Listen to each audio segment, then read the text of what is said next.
They thought my silence was submission. Preston was too confident in his manipulation, and his so-called sister was too arrogant to notice my gaze had shifted. I spent exactly 72 hours turning our lake house into a perfect trap.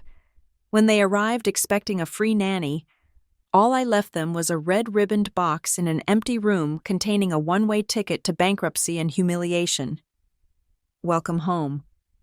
Darling, my name is Harmony Aldridge, and if there is one thing I have learned in my 34 years of life, it is that control is the ultimate form of luxury.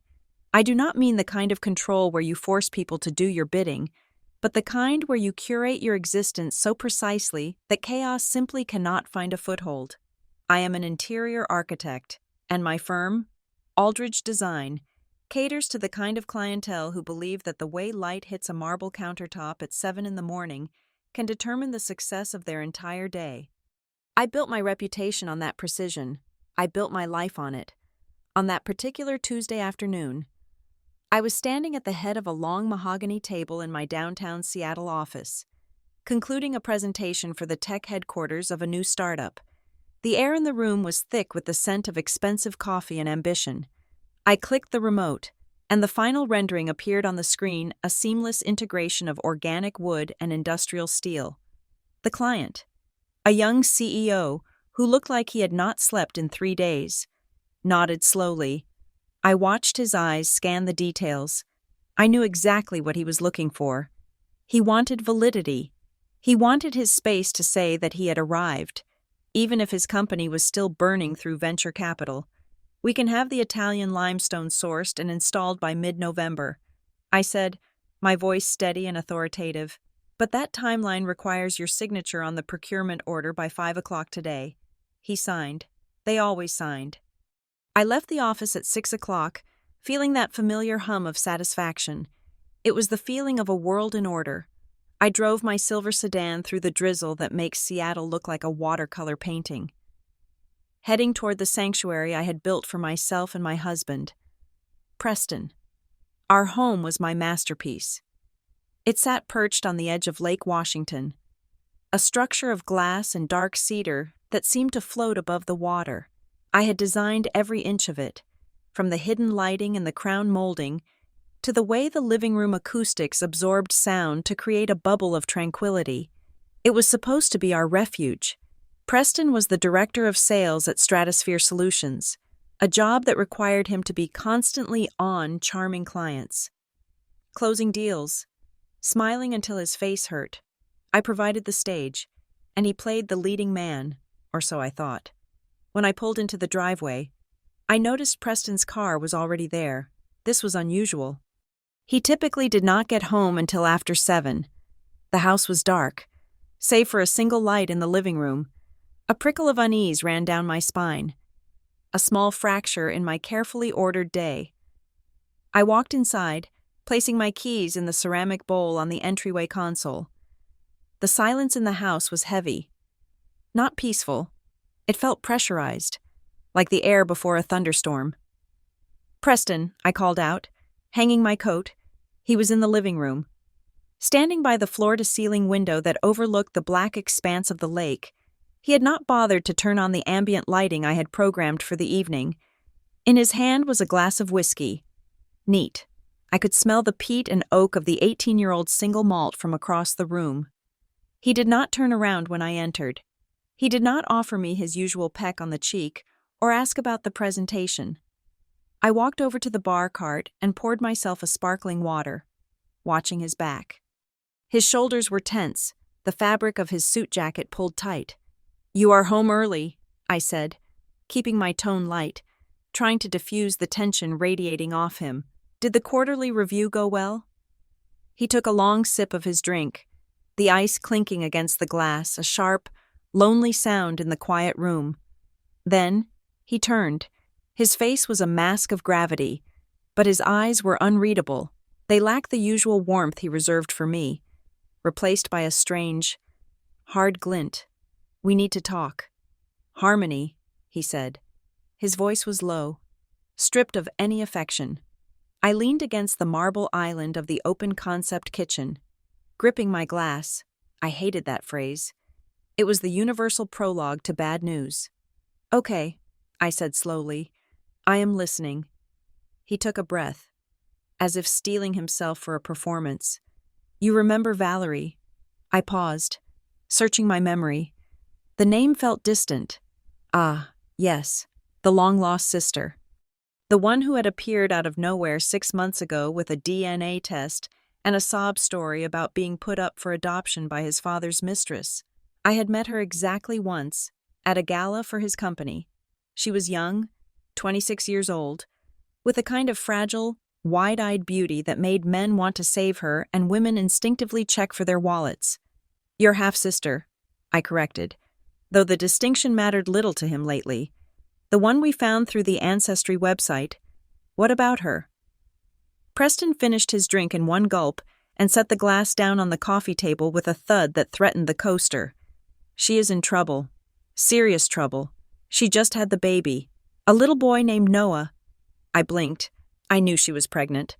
Preston had mentioned it in passing, usually while checking his phone with a furrowed brow. "Well, congratulations are in order. I suppose. Is the baby healthy?" "The baby is fine," Preston said, cutting me off. "But Valerie is not." Her husband, Elias, he is a monster. Harmony. I straightened up. A monster. Preston began to pace the length of the living room, his hands thrust deep into his pockets. He has been controlling her for months, isolating her, and now that the baby is here, it has gotten violent. She called me this afternoon. Hysterical. She said she is terrified for her life and for Noah. She has nowhere else to go. My professional instinct to solve problems kicked in, though my gut was twisting with a strange discomfort. "Then we need to call the police, Preston, or get her a lawyer. I can ask our corporate counsel for a recommendation for a family law specialist. If she is in danger, she needs a restraining order, not just a shoulder to cry on. No police," Preston snapped, his voice echoing off the glass walls. He stopped pacing and looked at me, his expression darkening. "She is too fragile for that right now. She is suffering from severe postpartum depression. She can barely get out of bed, let alone fight a legal battle. She needs family. She needs us." I frowned, the word us hanging in the air like a trap. "What are you proposing?" "Preston." He walked toward me, stopping just outside my personal space. It was a calculated move, meant to dominate without touching. I told her she could come here. Here, I repeated, looking around our pristine, sharp-edged living room, a space designed for cocktail parties and quiet reading. Not for a newborn baby and a woman in the throes of a mental health crisis. For a few days. Until she finds a place, no, he said, and his eyes locked onto mine with a terrifying intensity. For 6 to 8 months, maybe a year, until she gets back on her feet. I felt the air leave my lungs. 8 months, Preston. Be reasonable. We both work 60-hour weeks. This house is not set up for a child. We have a guest wing. Yes, but who is going to take care of her? Who is going to take care of the infant? You will, he said. The words were so absurd that I actually laughed. A short, sharp sound of disbelief. "Excuse me." Preston's face did not change. He looked at me as if he were explaining simple arithmetic to a slow child. "You can take a sabbatical, or scale back your hours at the firm. You are the boss, aren't you? You can work from home. Valerie is going to be a mess. She needs to focus on healing. You can handle the baby. You are organized. You are good at managing things." My spoon, metaphorically speaking, stopped midair. The onions and garlic of my life sizzled and burned. He was not asking. He was informing. He was assigning me a role in a play I had never auditioned for. I set my water glass down, the condensation cold against my palm. "Preston, listen to yourself. I am currently managing 3 multi-million-dollar commercial projects. I cannot just scale back to change diapers and play nursemaid to a woman I have met once.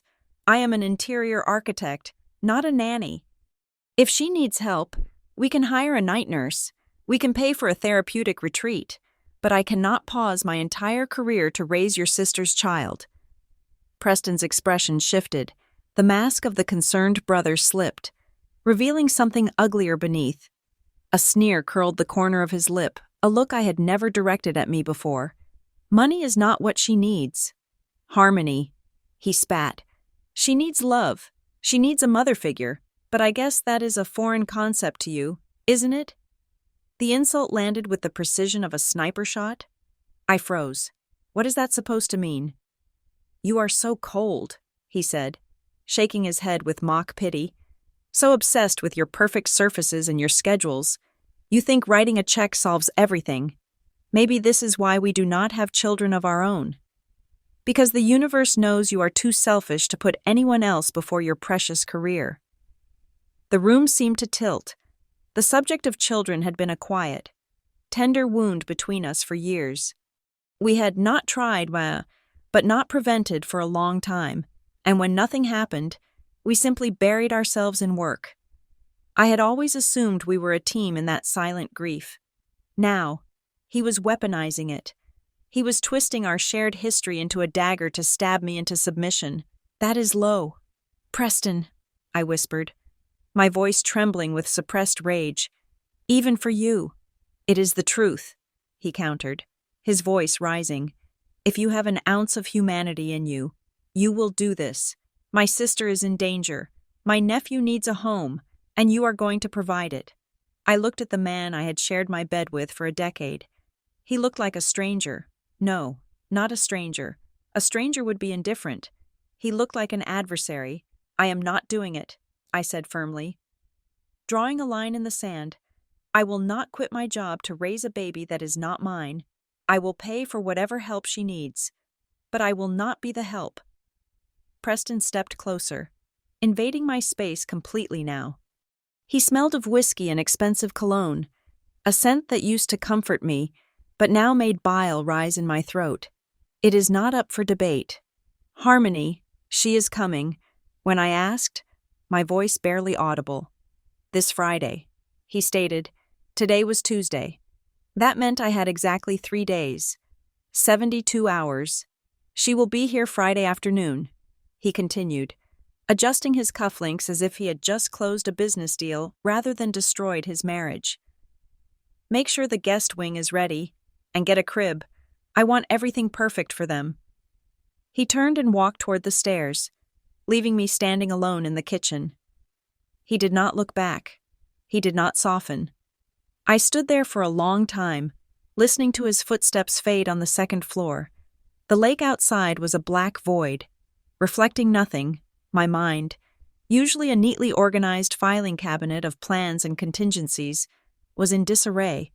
But amidst the shock and the hurt, a single, sharp thought pierced through the fog. It was his tone. When he spoke about Valerie and the baby, there was urgency. Yes, there was anger at me, certainly, but there was something else missing. There was no brotherly concern. There was no familial protectiveness. When he said, I want everything perfect for them, his voice dropped an octave. It wasn't the voice of a man worried about his battered sister. It was the voice of a man preparing for a prize. It was possessive. It was hungry. I looked at the reflection of my kitchen, the Calicut marble, the custom walnut cabinetry, the life I had built with my own 2 hands. Preston thought he had just issued a command to his employee. He thought he had checkmated me with guilt and aggression. He had no idea that he had just handed me the blueprints to his own destruction. Friday was coming, and I would be ready. Sleep did not come to me that night. Instead, I lay perfectly still on my side of the California King mattress, listening to the rhythmic breathing of the man who had just demanded I dismantle my life to accommodate a stranger. Preston slept with the heavy, dreamless inertia of the self-righteous, while my mind replayed a memory I had archived and ignored for 6 months. It was the annual gala for Stratosphere Solutions. That was the night the sister had been unveiled to the world. I remembered the ballroom, the scent of expensive lilies and stale champagne, and the way Preston had guided her through the crowd. Valerie. She was wearing a dress that was perhaps a shade too scarlet for a corporate event. Something that clung to her frame with desperate intent. At the time, I had chalked up my discomfort to the suddenness of her appearance in our lives. a half-sister, discovered through a DNA website. It was a charming story, one that garnered sympathy and applause. But staring at the ceiling in the dark, I replayed the way she had looked at him. We were standing by the bar. I was making polite conversation with the VP of marketing. And out of the corner of my eye, I saw them. Valerie was laughing at something Preston said. It was not a sibling's laugh. She had placed a hand on his chest, her fingers splaying over the lapel of his tuxedo jacket, lingering there a few seconds too long, and her eyes, they were not looking at a long-lost brother. They were looking at a savior. They were looking at a possession. I remembered feeling a prick of annoyance then, dismissing it as her being socially awkward or overly attached due to her trauma. Now. That memory tasted like ash. By Wednesday morning, the house had transformed into a hive of frantic energy, but it was entirely one-sided. I drank my black coffee at the kitchen island, watching Preston aggressively polish the windows of the guest wing. He had called in sick to work something he had not done in the 5 years I had known him, not even when he had the flu. He was sweating, his dress shirt sleeves rolled up, manic energy radiating off him in waves. He wasn't just cleaning, he was nesting. I have a delivery coming at 10. He announced without looking at me. Make sure you are here to sign for it. I have a site visit at 10:30, I replied calmly, setting my mug down.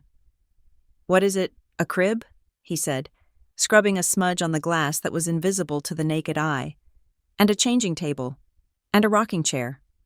I frowned. The guest room is fully furnished. Preston, it has a queen bed and an armchair.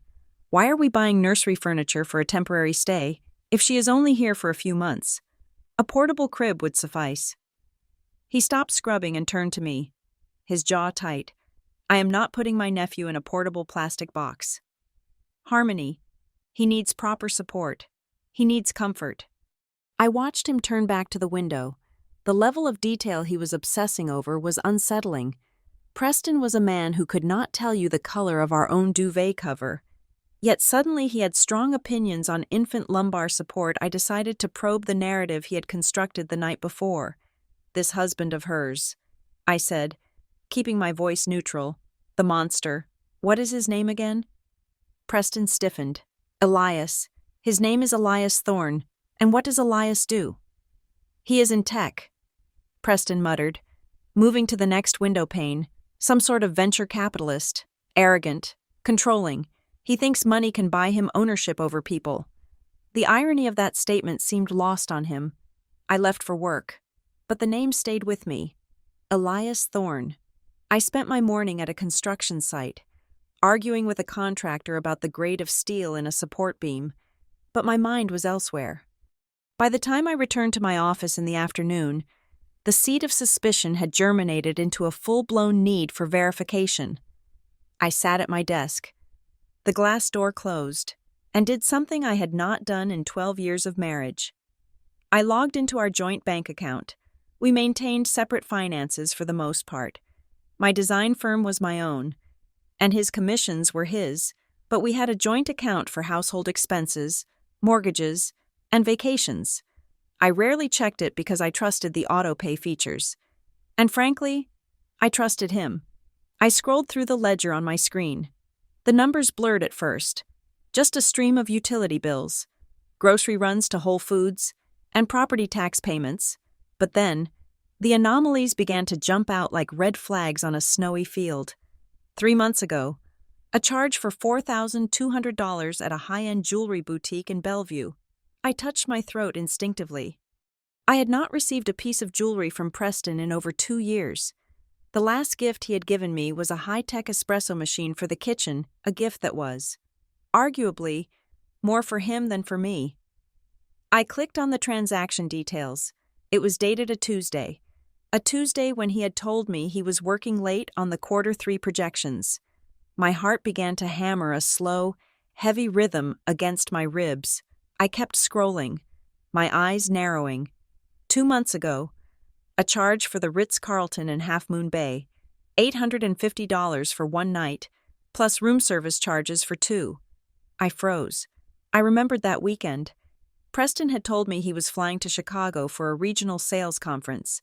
He had even complained about the weather in the Midwest when he returned, grumbling about the wind chill, but the bank statement did not lie. He had been in California, at a romantic coastal resort, while I was home picking out tile samples for a bathroom renovation. Chicago. Half Moon Bay. The discrepancy was not a clerical error. It was a lie, a deliberate, geographical lie.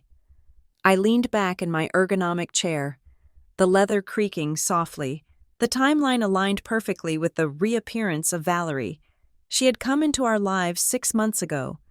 The jewelry, the trips, the sudden business dinners, it all started shortly after that. I closed the browser tab as my assistant knocked on the door, forcing a smile onto my face that felt like it might crack the enamel of my teeth. That evening, the atmosphere in the house was suffocating. The nursery furniture had arrived. Preston had assembled it in the guest room, pushing my carefully curated mid-century modern armchair into a corner to make room for a crib that looked more like a spaceship than a bed. It was the snoo. I recognized the brand. It cost nearly $1,700. He had bought a $1,700 bassinet for a temporary house guest, while supposedly being worried about our budget for a night nurse. I stood in the doorway of the guest room, watching him smooth a soft blue blanket over the mattress. He handled the fabric with a reverence that made my stomach turn. "Preston," I said, leaning against the doorframe. "I have been thinking." He didn't look up. "About what?" "About Valerie's condition. If she is truly suffering from severe postpartum depression, I am not qualified to help her. I am not a medical professional, and you are at the office 10 hours a day. I will take time off." He interrupted quickly. "That is not the point," I countered. "I looked up a service today. There is an agency called Nurture Care. They provide 24-hour doula support and psychiatric nurses for new mothers in crisis." Preston finally turned around. His face was flushed, his eyes bright with that strange, manic light. "We don't need strangers in the house. Harmony, it is not about strangers," I said, stepping into the room. "It is about safety. If she is as unstable as you say, leaving her alone with an infant while I am on a Zoom call in the other room is negligent. I am willing to pay for it. It costs about $6,000 a month, but it is worth it for the peace of mind. No." The shout was so loud, so guttural, that it bounced off the walls. I flinched, taking a step back. Preston had never raised his voice at me like that. He was a master of passive aggression, of cold shoulders and cutting remarks, but not this exploding violence. He seemed to realize his mistake instantly. He took a deep breath, running a hand through his hair, trying to compose his features back into the mask of the stressed but loving brother. "I am sorry," he said, his voice straining to be calm. I am under a lot of pressure.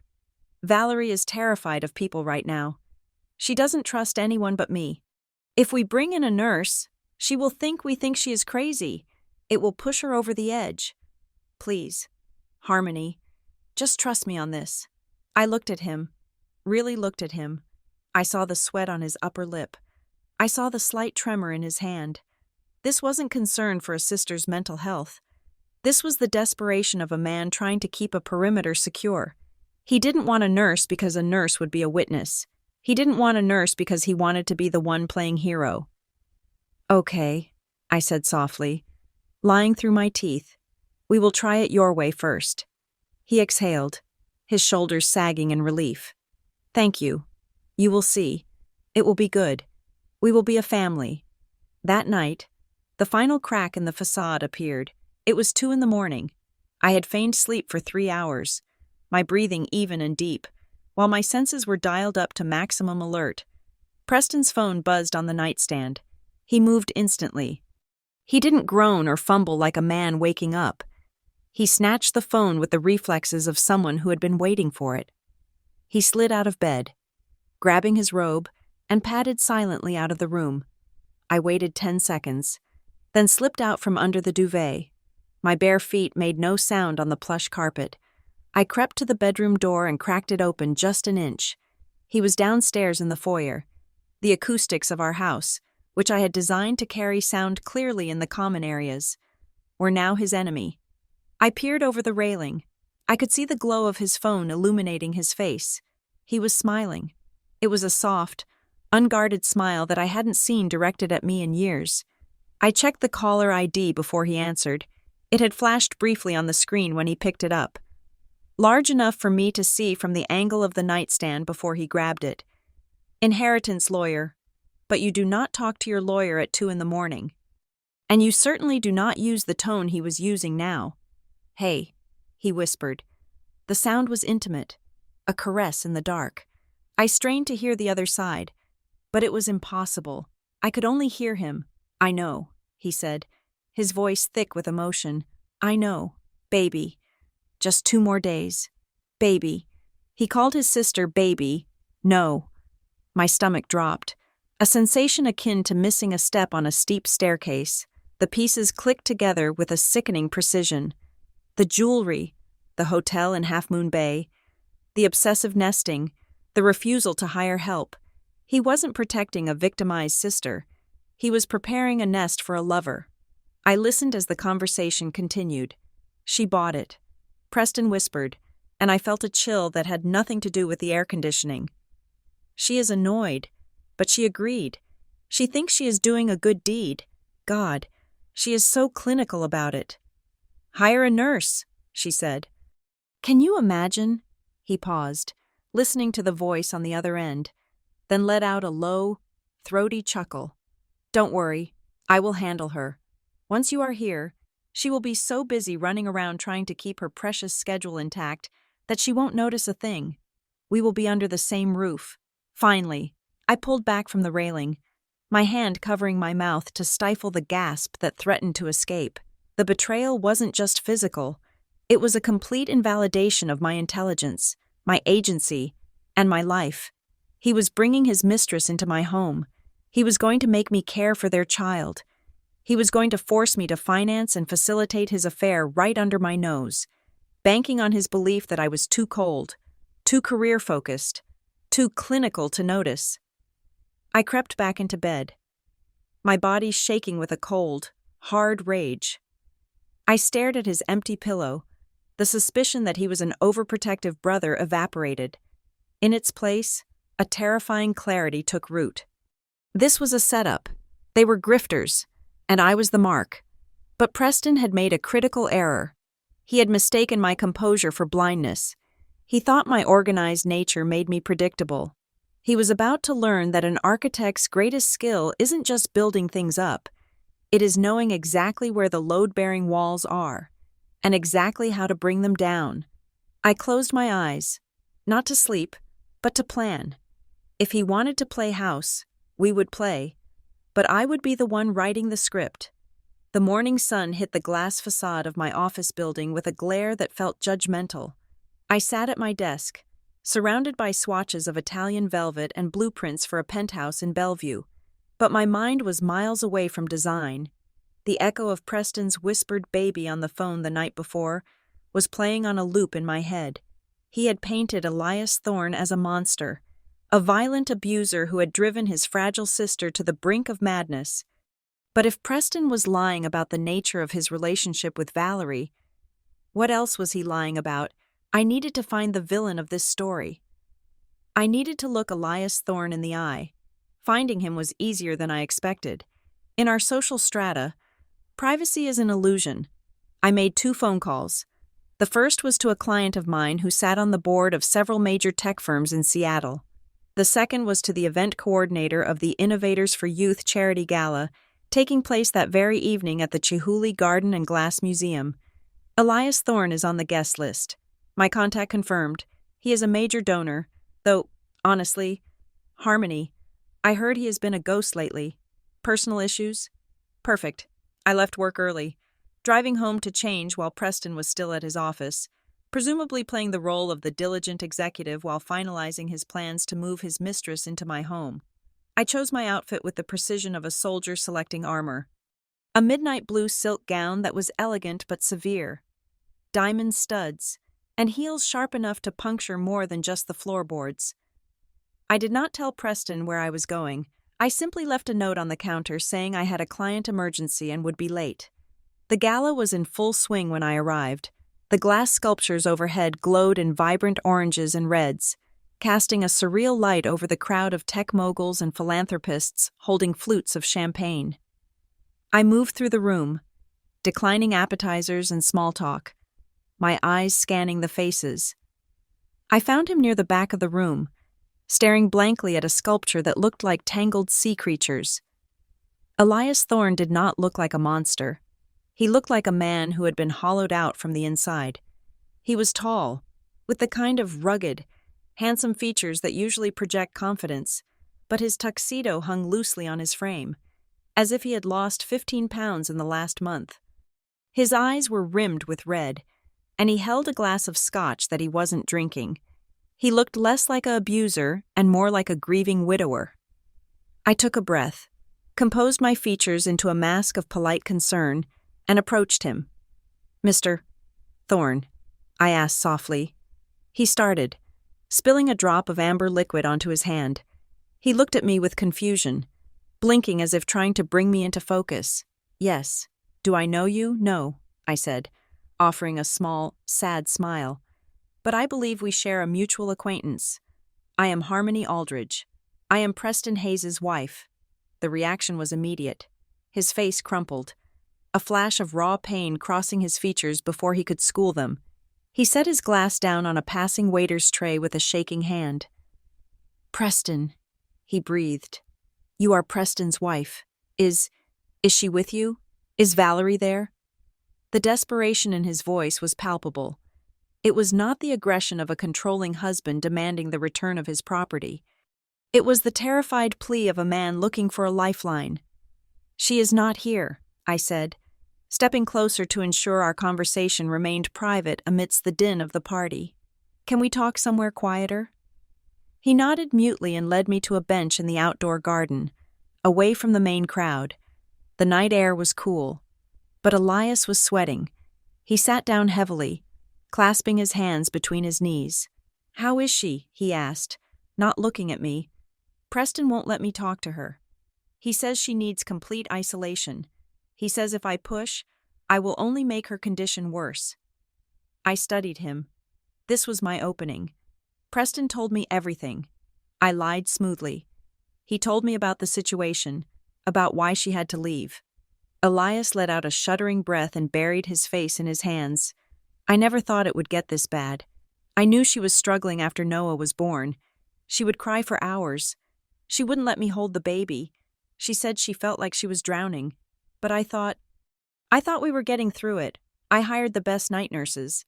I tried to be there every second I wasn't working. He looked up at me, his eyes swimming with tears. "I swear to you, Mrs. Aldridge, I would never hurt her. I love her more than anything in this world. And Noah, God, not seeing my son for the last week has been physical torture." I felt a cold knot tighten in my stomach. This man was not an abuser. He was a victim. Preston had spun a narrative of domestic violence to justify sequestering Valerie, while telling Elias a completely different story to keep him at bay. "What exactly did she tell you?" "Elias," I asked, keeping my voice gentle. "When she left, she said she was broken." He whispered. "She said she had intrusive thoughts. She said she needed to go to a specialized facility for postpartum psychosis. She said Preston had found a private clinic in the mountains where she could heal without judgment. She told me if I really loved her, I would let her go and not try to visit for a few months until she was stable." My blood ran cold. A clinic. Preston had told me she was coming to my house because she was fleeing abuse. He had told Elias she was going to a medical facility to heal. He was playing both sides against the middle, isolating Valerie from her fiancé so he could have her all to himself under my roof. "It makes sense," I said, improvising. "Preston cares about her deeply." Elias nodded vigorously. "He is a good man. I know he is protective. He has been her mentor for years. I owe him so much. He was the one who introduced us. You know, back when Valerie was his executive assistant." I froze. My mind raced back to Preston's story, the DNA test, the long-lost half-sister found 6 months ago.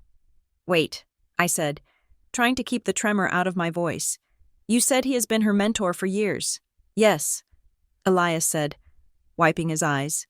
Since she was 22. She started at Stratosphere Solutions right out of college. Preston took her under his wing. He guided her career. When we started dating, he gave me the shovel talk, told me that even though they weren't blood, she was like a little sister to him. Like a little sister. Not as a little sister. I felt the ground shift beneath my feet.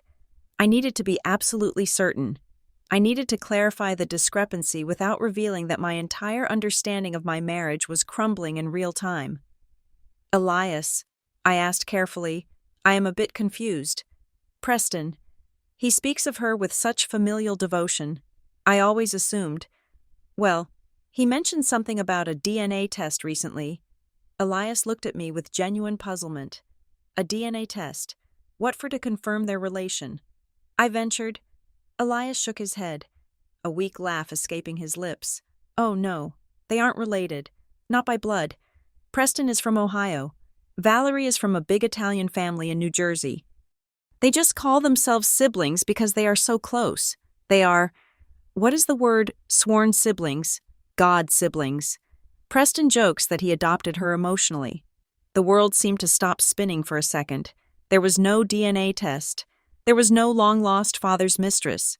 Preston had invented the biological link entirely for my benefit. Why?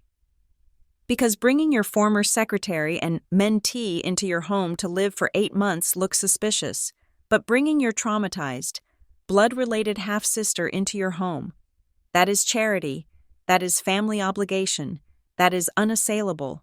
He had lied about the blood relation to get her into the house. He had lied about the abuse to get her away from Elias. And Elias, poor, rich, naive Elias. He thought Preston was the benevolent mentor helping a mentally ill woman. He had no idea he was speaking to the wife of the man who was stealing his family. I looked at Elias, really looked at him. He was devastated. He was a man who had built a nursery and painted it yellow, who had probably read every book on fatherhood, only to have his family ripped away by a lie. He looked at me, his eyes searching mine for hope. Mrs. Aldridge, please, if you see her, if she is allowed to have visitors at this place Preston took her to, tell her I am waiting. Tell her I don't care how long it takes. I just want my wife and my son back. The irony was so sharp it almost cut me. He called Noah his son. He had no reason to doubt it, but a new, darker thought was forming in the back of my mind. If Preston and Valerie had been close for years since she was 22, and if Preston was willing to blow up 2 households to live with her, I stood up, smoothing the silk of my dress. My legs felt steady. Surprisingly so. The shock had passed, replaced by a cold, calculating clarity. I will tell her. Elias, I said, I promise you. He stood up too, grabbing my hand and shaking it with desperate gratitude. Thank you. You and Preston. You are saving my life. I pulled my hand away gently. I had to get out of there before I vomited on his expensive shoes. I walked back through the gala, the laughter and clinking glasses sounding like noise from a distant planet. I retrieved my coat and stepped out into the cool Seattle night. The valet brought my car around, and as I slid into the leather seat, I didn't turn on the ignition immediately. I sat there in the dark, gripping the steering wheel until my knuckles turned white. Preston wasn't just a cheater. He was a sociopath. He had constructed a multi-layered reality, feeding different scripts to different players. To Elias, he was the protective big brother figure saving Valerie from herself. To me, he was the dutiful brother saving Valerie from a monster.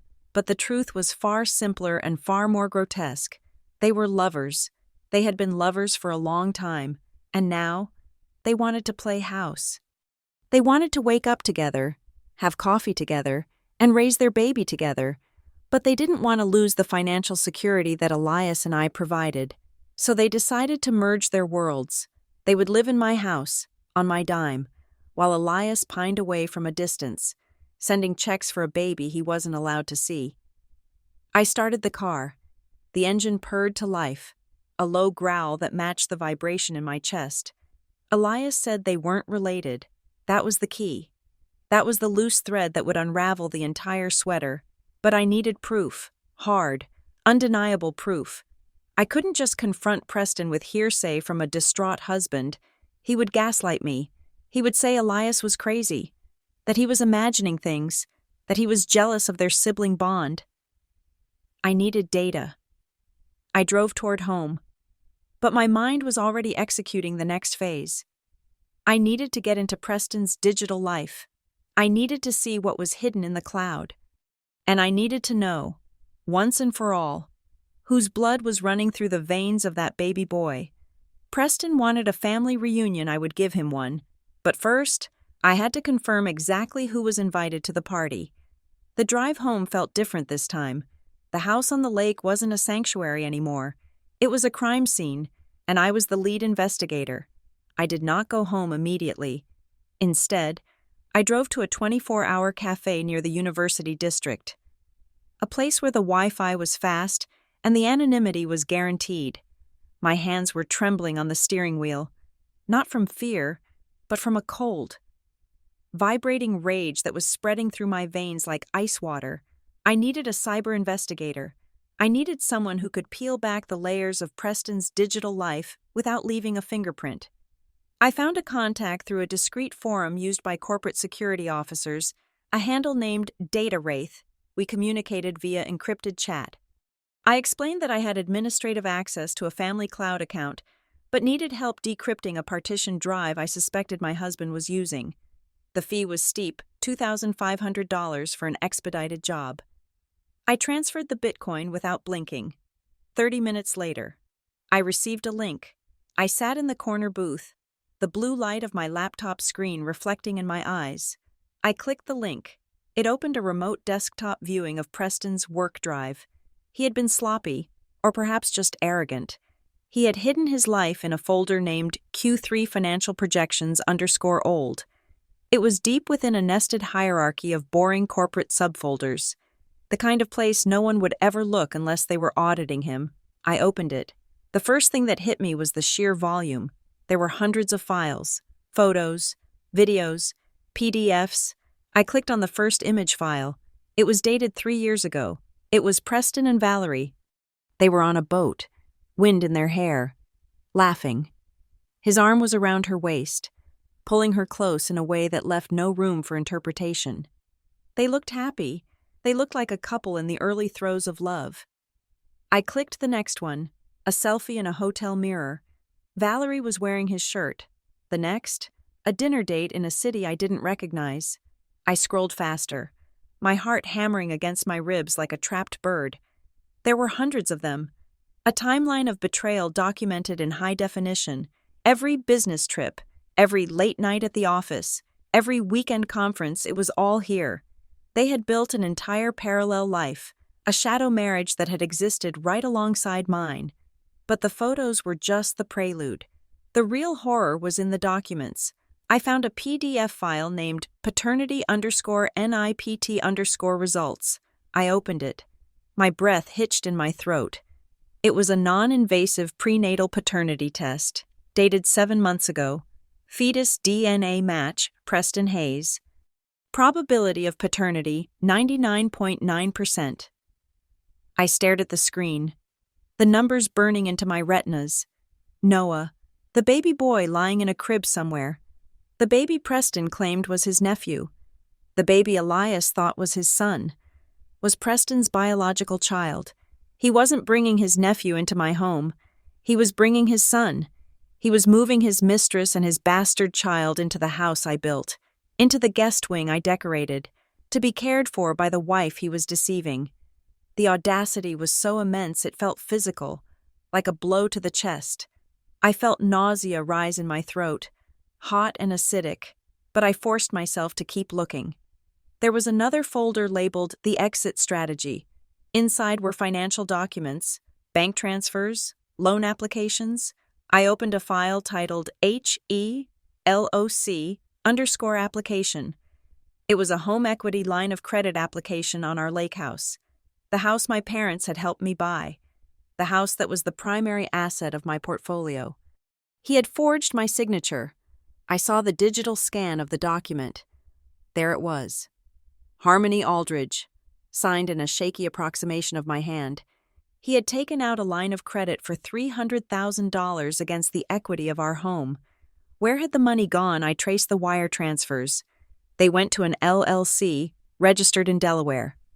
VP Ventures, Valerie and Preston. From there, the money was funneled into an offshore account in the Caymans and a crypto wallet. He was draining us. He was leveraging our future to fund his escape with her. And then, I found the text logs. He had backed up his iMessage history. Why to relive the romance? To keep a trophy? It didn't matter. It was all there. I scrolled to the messages from last week, the week he told me Valerie was in crisis. Preston, she bought the story about Elias. She thinks he is a monster. Valerie. Is she really going to let me stay? I don't want to be around her. Preston, she looks at me like I am dirt. Preston. It is only for 8 months. Baby, just until we liquidate the rest of the assets. Think of it as a vacation. You get a free nanny, a chef, and a maid all in one. Valerie LOL. I bet she will try to schedule Noah's diaper changes in a spreadsheet. Preston, letter. It keeps her busy. Besides, making that frigid bitch take care of our son is the sweetest revenge. She always acted so superior with her career and her money. Now she gets to wipe our baby's ass while we plan our new life in Italy. It is poetic justice. I slammed the laptop shut. The sound was like a gunshot in the quiet cafe. A few students looked up, startled. I stood up, grabbing my purse, and rushed to the single-stall bathroom at the back. I locked the door and barely made it to the toilet before I dry-heaved. There was nothing in my stomach but bile and coffee. My body was trying to reject the toxicity of what I had just consumed. Frigid bitch. Poetic justice. I gripped the porcelain sink, staring at myself in the dirty mirror. My face was pale, my eyes wide and dark. I looked like a ghost. I looked like a victim. I splashed cold water on my face. The shock of the temperature made me gasp. I looked again. I was Harmony Aldridge. I had built a multi-million-dollar firm from nothing. I managed construction crews, negotiated with sharks, and turned empty spaces into art. I was not a victim. I was a sleeping dragon that had just been kicked awake. He thought I was cold. He thought I was clinical. He had no idea. He wanted to use me. He wanted to steal my home, my money, and my dignity to fund his fantasy life with his former secretary. I reached into my purse and pulled out my lipstick. It was a deep, blood-red shade called Vengeance, a name that felt serendipitous.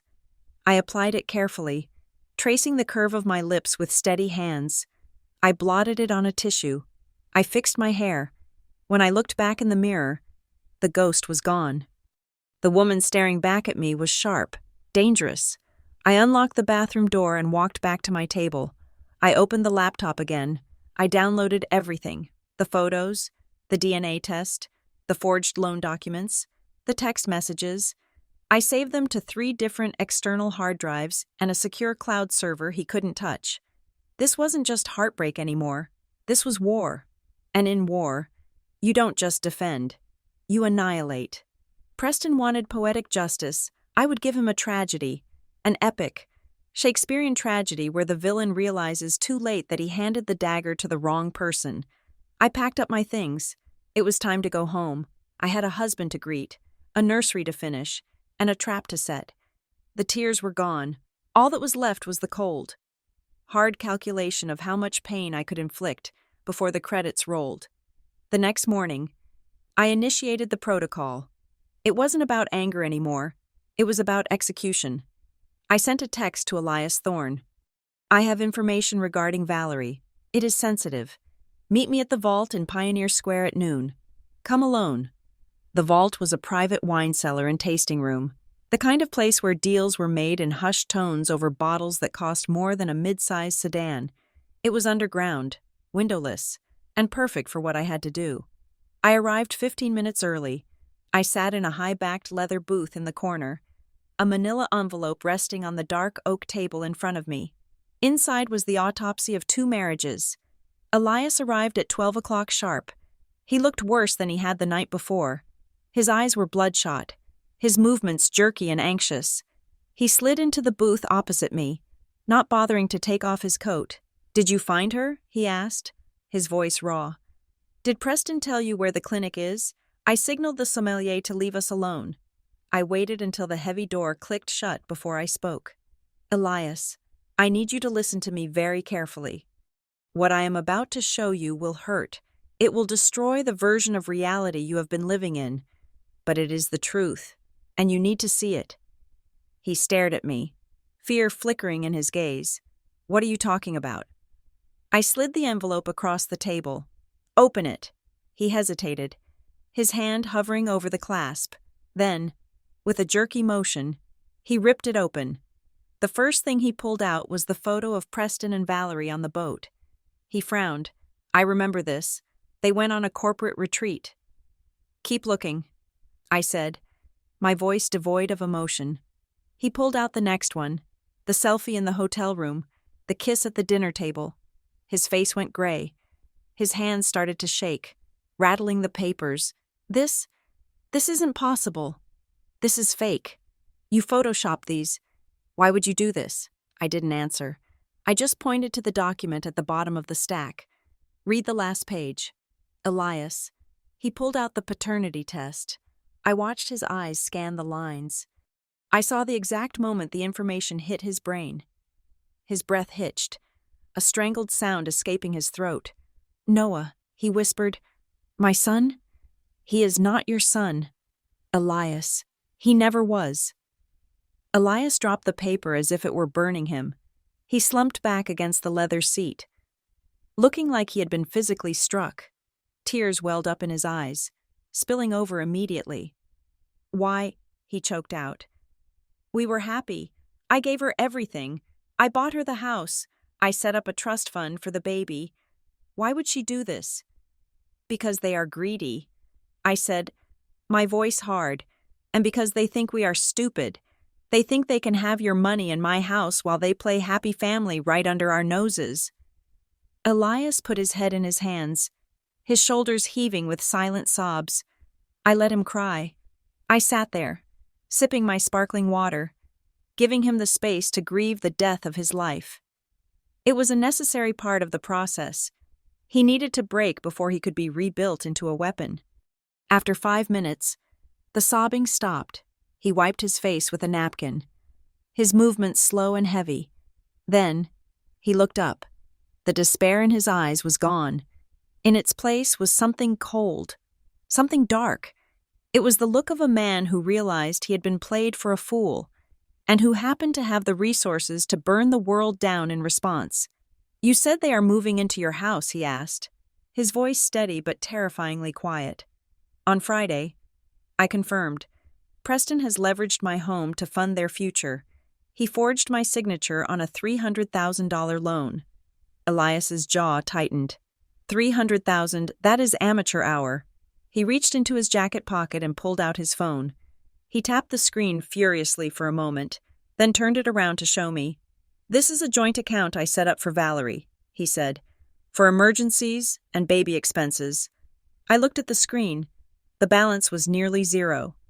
But the transaction history showed a transfer of $500,000 made 2 days ago. "Where did it go?" I asked. "To an account in the Caymans." He said, "But here is the interesting part. The account is in her name, but the beneficiary listed is Preston Hayes." I felt a surge of validation. It wasn't just my retirement fund they were after. They were draining Elias dry too. "So," I said, leaning forward, "we have a choice. We can go to the police right now. We can file charges for fraud, forgery, and embezzlement. They will go to jail, eventually, but it will be messy. It will be public, and they will have time to spin a story, to play the victims, to hide the money." Elias looked at me, his eyes narrowing. Or. I continued, a small, dangerous smile touching my lips. "We can destroy them completely. We can strip them of every asset, every lie, every shred of dignity before they even know they have been caught. We can make sure that when the police do arrive, they are standing in the wreckage of a life they thought they had stolen, with absolutely nowhere to run." Elias held my gaze. I saw the gears turning in his head. He was a venture capitalist. He understood risk and reward. He understood hostile takeovers. "I want them to hurt," he said. "I want them to feel exactly what I'm feeling right now, but 1,000 times worse. Then we need a plan." I said, "I call it the gift." For the next hour, we plotted. The table between us became a war room. Elias was brilliant. His grief had transmuted into a razor-sharp focus. "First, the money." He said, "I can freeze that Cayman account. I have contacts in international banking compliance. I can flag it for suspicious activity related to terrorism financing. It will lock them out for months. Do it," I said, "and I will handle the real estate. I am going to sell the lake house. You can't sell it in 3 days." He argued. "I can if I sell it to a holding company," I countered. "Your holding company?" He blinked. "You want me to buy your house, technically?" "Yes. You buy the debt. You buy the title. By Friday morning, Preston will be moving his mistress into a house that belongs to the man he cuckolded." Elias smiled. It was a grim, shark-like smile. "I like it. I will have my legal team draw up the papers this afternoon. We will backdate the transfer to Monday. Before he took out the HELOC. That makes his loan fraudulent on a federal level." "Exactly," I said. "Now, for the emotional component. We need them to feel safe. We need them to walk into that trap with their guards down. I will keep texting her." Elias said, "I will play the broken, supportive husband. I will tell her I understand she needs space. I will tell her to take all the time she needs at the clinic." "Good." I nodded. "And I will play the dutiful wife. I will let Preston think he has won. I will cook dinner. I will fluff the pillows. I will ask him what color sheets Valerie prefers. I will make him believe I am the perfect, submissive doormat he thinks I am." Elias reached across the table. This time, his handshake was firm, solid. "Friday," he said. "Friday." I agreed. I left the vault feeling lighter than I had in days. The plan was in motion. The pieces were moving. When I got home, Preston was in the kitchen, aggressively chopping vegetables for a salad. He looked up when I entered, his eyes scanning my face for any sign of rebellion. "Where have you been?" he asked. "Client meeting." I lied effortlessly. "The project in Bellevue. They needed to approve the final finishes." I walked over to him and placed a hand on his arm. I forced myself not to recoil at the contact. "I have been thinking." "Preston," I said, injecting a note of resignation into my voice. "You were right." He stopped chopping. "About what?" "About everything. I was being selfish. Family is important. If Valerie is struggling, we should help her. I want to make this work. I want to welcome her." Preston stared at me, searching for the lie. But I was an architect. I knew how to construct a facade that could withstand scrutiny. I kept my expression open, soft. He exhaled, a long breath of relief. "Thank God. Harmony, I knew you would come around. I knew the good woman I married was in there somewhere." He leaned in to kiss me. I turned my head slightly so his lips landed on my cheek. It took every ounce of my willpower not to wipe the spot with bleach. "I am going to make the guest room perfect," I said, stepping away. "I want her to feel at home." "Oh, she will," he said, turning back to his salad with a smug grin. "She definitely will." I walked upstairs to the guest wing. The room was already filling up with the nursery furniture he had bought. I stood in the center of the room, looking at the crib where his son would sleep. I had work to do. I had to pack. I had to coordinate with the movers. I had to get the fake jewelry swapped out. But first, I needed to buy a box, a nice, big box, and a roll of bright red ribbon, because if you are going to give a gift that destroys a life, the presentation really should be impeccable. The performance of a lifetime began on Wednesday morning. I woke up 10 minutes before Preston, brewed his favorite artisanal coffee, a dark roast that cost $28 a pound, and placed it on his nightstand. When he stirred, I was already sitting on the edge of the bed, scrolling through Pinterest on my iPad, my expression one of focused benevolence. "Good morning," I said, smiling with enough warmth to melt a glacier, or at least confuse a cheating husband. Preston blinked, propping himself up on one elbow. He looked suspicious, like a dog that expects to be kicked but gets a treat instead. "Good morning. I found the most adorable mobile for the crib," I chirped, turning the screen to show him a picture of hand-felted clouds and stars. And I was thinking, the lighting in the guest wing is too harsh for a newborn. It is all halogen. I want to swap it out for dimmable LEDs, soft white, obviously. Preston took a sip of the coffee, his eyes narrowing slightly. "You are really getting into this," I sighed. A perfect mixture of contrition and enthusiasm. I realized you were right. "Preston, I have been so focused on my career that I forgot what makes a house a home. Family. If Valerie is family, then she deserves the best. I want her to feel pampered." The skepticism in his eyes dissolved, replaced by a smug satisfaction that made my skin crawl. He thought he had broken me. He thought his little speech about my coldness had actually worked. "That is great, babe," he said, reaching out to stroke my arm. "I knew you would step up. You are going to love having a baby around. It changes everything." "Oh, it certainly will." I thought, "I have a request, though," I added, keeping my voice sweet. "I want the guest wing to be a surprise. I'm going to have my team come in today and tomorrow to do a little refresh. Don't go in there until Friday afternoon. I want the reveal to be perfect for Valerie." Preston chuckled, a sound that grated on my nerves like sandpaper. "Always the designer. Fine. Keep it a secret. Just make sure it is ready by 3 o'clock on Friday. Consider it done." The moment his car pulled out of the driveway, the dutiful wife vanished, and the general took over. I called my trusted contractor, a man named Sergey, who had worked with me for 10 years and knew better than to ask questions. "Sergey, bring the truck," I said into the phone, "and bring the staging inventory. We are doing a swap." By 10 o'clock, my house was a hive of activity, but not the kind Preston imagined. We weren't upgrading, we were downgrading. The guest wing bathroom had Italian marble fixtures and a rainfall showerhead that cost $1,200. By noon, they were gone, replaced by standard builder-grade fittings I had pulled from a renovation demo pile years ago. The showerhead now sputtered and leaked slightly if you turned it past warm. The custom blackout curtains, gone, replaced with thin synthetic drapes that let in just enough light to be annoying at nap time. The high-end mattress in the guest bedroom, swapped for a lumpy coil mattress from a staging warehouse that had seen better days. I wasn't just stripping the room of value, I was stripping it of comfort. If Valerie wanted to steal my life, she was going to find it significantly less luxurious than she imagined. While the physical dismantling was underway, the digital demolition was proceeding in the background. I sat in my home office, the door locked, on a Zoom call with my forensic accountant and a shark of a divorce lawyer named Marcus Stone. Stone was looking at the files I had sent him, the forged HELOC application, the wire transfers to the Caymans, the paternity test. "This is a slam dunk."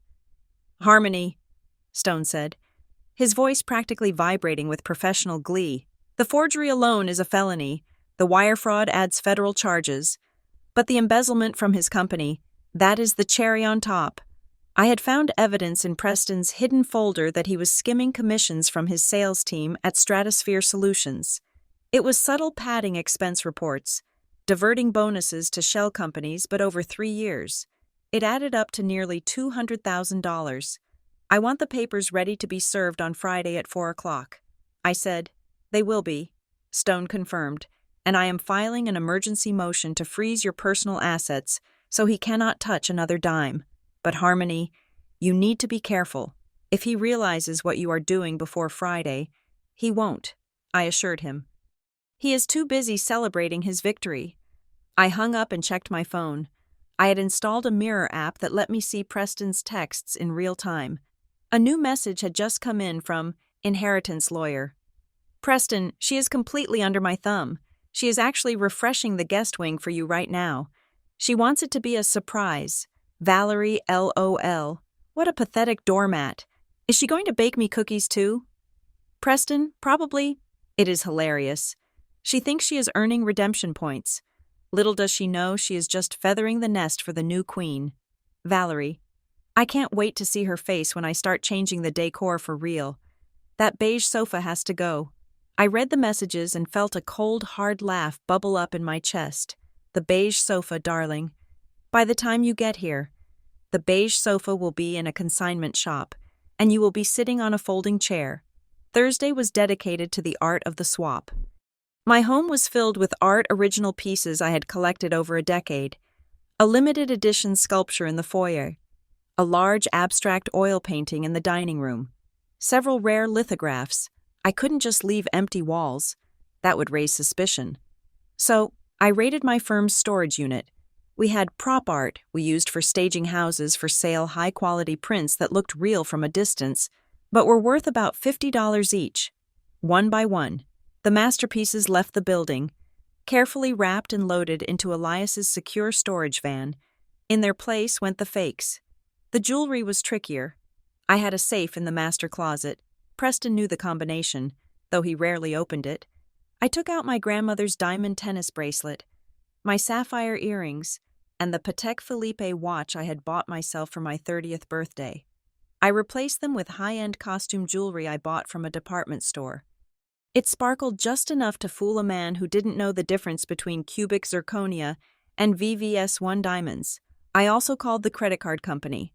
I would like to report my card lost. I told the automated system for the primary card on our joint account, the one Preston carried. Please send a replacement. It will take 5 to 7 business days. Perfect. Then, I logged into the online portal for his authorized user cards on my personal accounts. I didn't cancel them. That would trigger an alert. Instead, I set a spending limit. $0. Effective date Friday, 12 a.m. When he tried to pay for dinner, or gas, or a bottle of celebratory champagne on Friday evening, he would be declined, publicly, embarrassingly. Thursday night was the hardest performance yet. Preston came home with flowers. Cheap, grocery store carnations, but flowers nonetheless.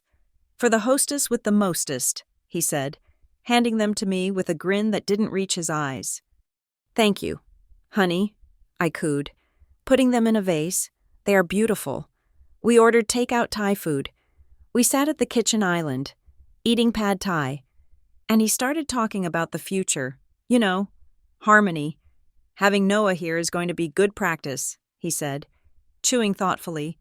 Maybe after Valerie gets settled and moves out, we could try again, for one of our own. I almost choked on a noodle. The sheer sadism of it. He was talking about having a baby with me while plotting to move his biological son into the next room. That sounds hopeful, I managed to say. I went to bed early, pleading a headache. I lay there in the dark, listening to him brush his teeth in the master bath. I felt dirty. Every kind word I spoke, every fake smile I offered, felt like a layer of grime on my soul.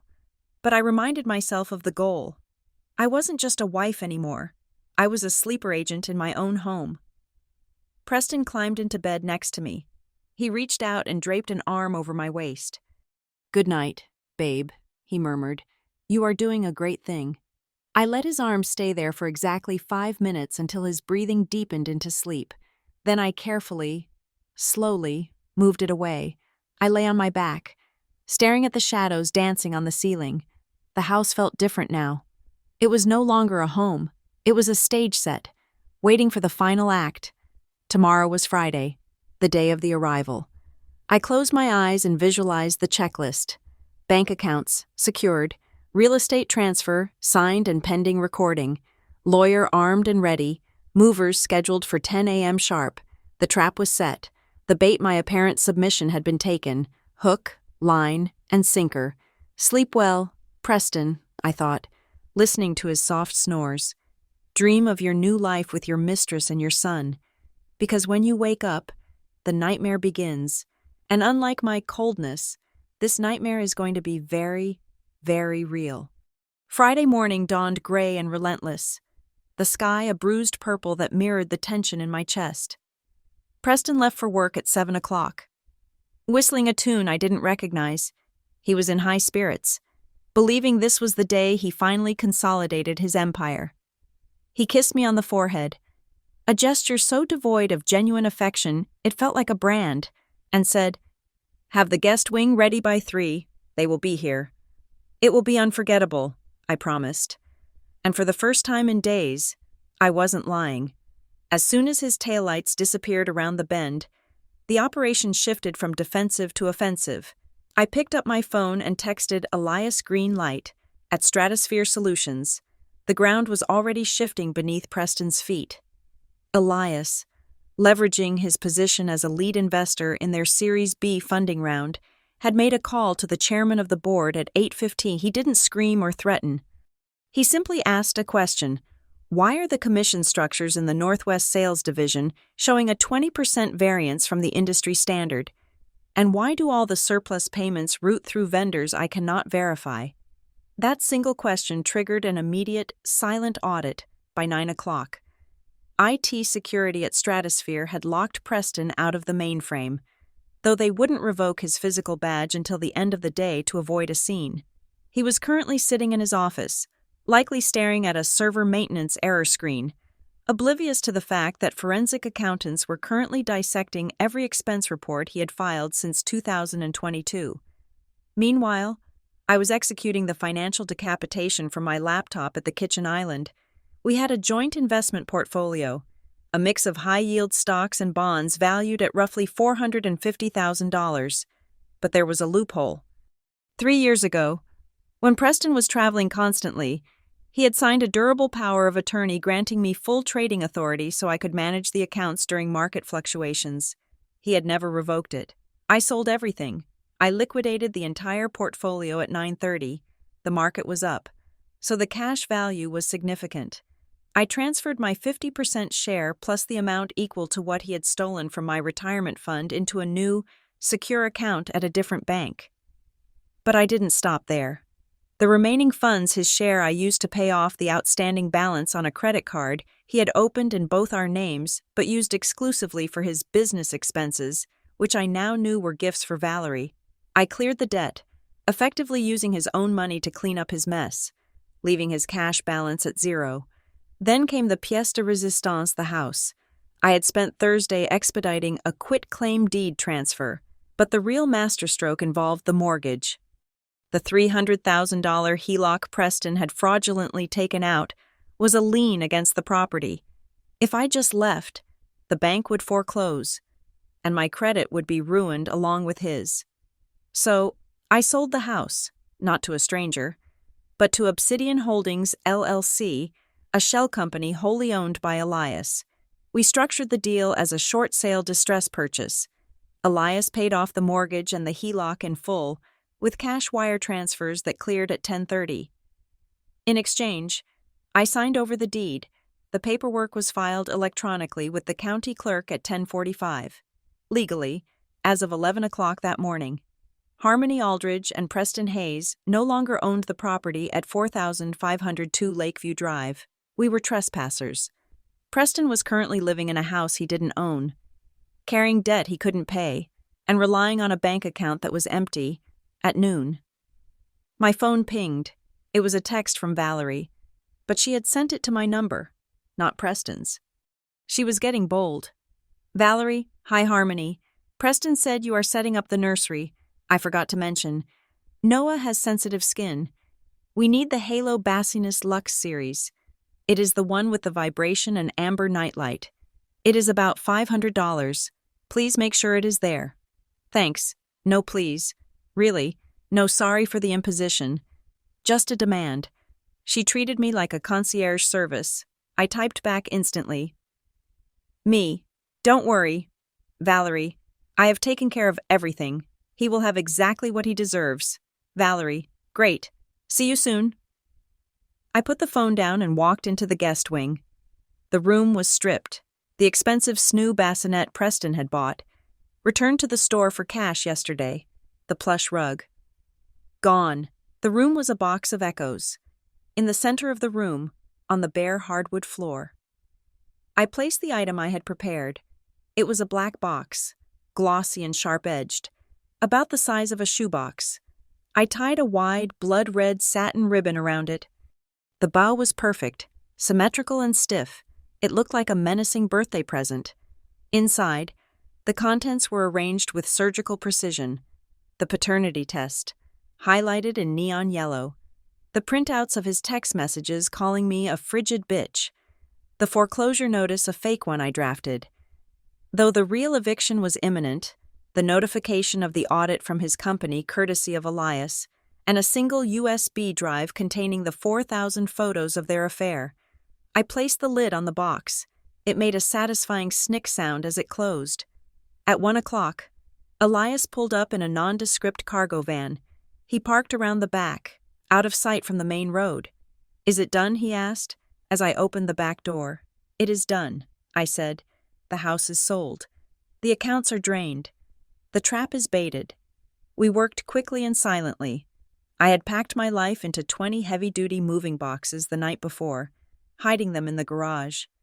Clothes, shoes, documents, sentimental items, everything that made me me. We loaded them into the van in under 40 minutes. When we finished, I did a final sweep of the main house. It looked eerie. The furniture was still there, the fake art on the walls, the cheap replacement appliances I had swapped in. So at a glance, it looked normal, but the soul of the house was gone. The family photos were missing from the mantel. My favorite throw blanket was gone from the sofa. The pantry was emptied of the gourmet ingredients I used to cook with, leaving only basics like flour and salt. It was a stage set, a hollow shell. I walked into the master bedroom one last time. I opened Preston's closet. His suits were there, hanging in perfect rows. His expensive shoes were lined up. He would come home expecting to change out of his work clothes and step into his new life as the patriarch of a twisted little family. I took the Patek Philippe watch he kept in his valet tray, the one I had given him for our 5th anniversary, worth $60,000, and slipped it into my pocket. I replaced it with a near-identical counterfeit I had bought online for $200. Petty, perhaps, but I considered it a severance package. I walked downstairs and met Elias in the kitchen. He was holding the keys to the van. "You ready?" he asked. I looked around the kitchen where I had cooked 1,000 meals, where I had laughed, where I had cried over negative pregnancy tests, where I had built a life I thought was real. I felt nothing, no sadness, no nostalgia, just the cold, hard satisfaction of a demolition expert watching the charges be set. "I am ready," I said. I left my house key on the counter, right next to the divorce papers. We walked out the back door. I climbed into the passenger seat of the van. Elias started the engine. We drove the van down the street and parked it in a cul-de-sac that offered a clear view of my driveway, but was obscured by a line of tall hedges. We settled in to wait. It was 2:45. The sky was darkening, threatening rain. It was the perfect backdrop for a funeral. And that was exactly what this was. The funeral of Preston Hayes' ego. I checked my watch. 15 minutes. The silence in the van was thick, but it wasn't uncomfortable. Elias and I were soldiers in a foxhole now. We didn't need to speak. We just watched the driveway, waiting for the curtain to rise on the final act. The alarm clock did not need to go off at 6 o'clock on Friday morning. I was already wide awake, staring at the ceiling, my heart beating with the slow, heavy rhythm of a war drum. Beside me, Preston stirred, stretching his limbs with the languid satisfaction of a man who believes he has conquered the world. He rose from the bed with a spring in his step that turned my stomach. I watched through half-closed lids as he went through his grooming ritual. He shaved closely, humming a tune I recognized as a lullaby, one he was undoubtedly planning to sing to his nephew later that day. He splashed on an excessive amount of cologne, a spicy, woody scent that filled the room, choking the air. It was the scent of arrogance. "Big day, harmony," he said, adjusting his tie in the mirror. He looked at my reflection, but he didn't really see me. He saw an asset. He saw a facilitator. "Make sure the house is perfect. They will be here by 4. "It will be exactly what they deserve," I replied. Sitting up and pulling my silk robe tight around me, he didn't catch the double meaning. He just winked at me, actually winked, and grabbed his briefcase. "You are the best. I knew I could count on you." I listened to his footsteps retreat down the stairs. I heard the front door open and close. I heard the engine of his company-issued luxury sedan roar to life. And finally, I heard the crunch of gravel as he pulled away, driving toward a job he didn't know he had already lost, to pick up a family that was about to destroy him.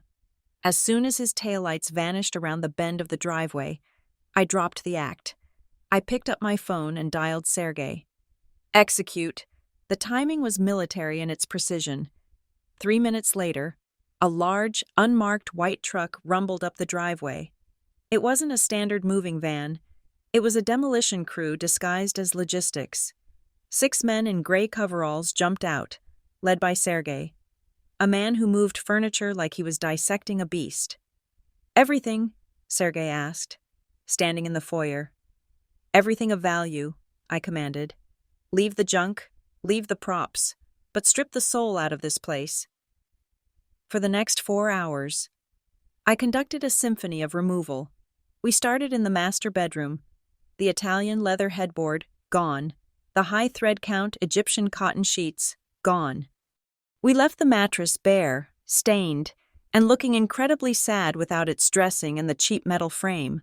The walk-in closet was purged. I had already moved my things, but now we took the custom shelving units I had installed. We left the holes in the wall exposed, raw and ugly. In the living room, the transformation was even more drastic. The staging furniture I had brought in earlier, the cheap replacements, remained. But we arranged them awkwardly. A chair facing a blank wall, a rug that was too small for the space. Subconsciously, it created an atmosphere of dissonance. It felt wrong. It felt like a house that was rejecting its inhabitants.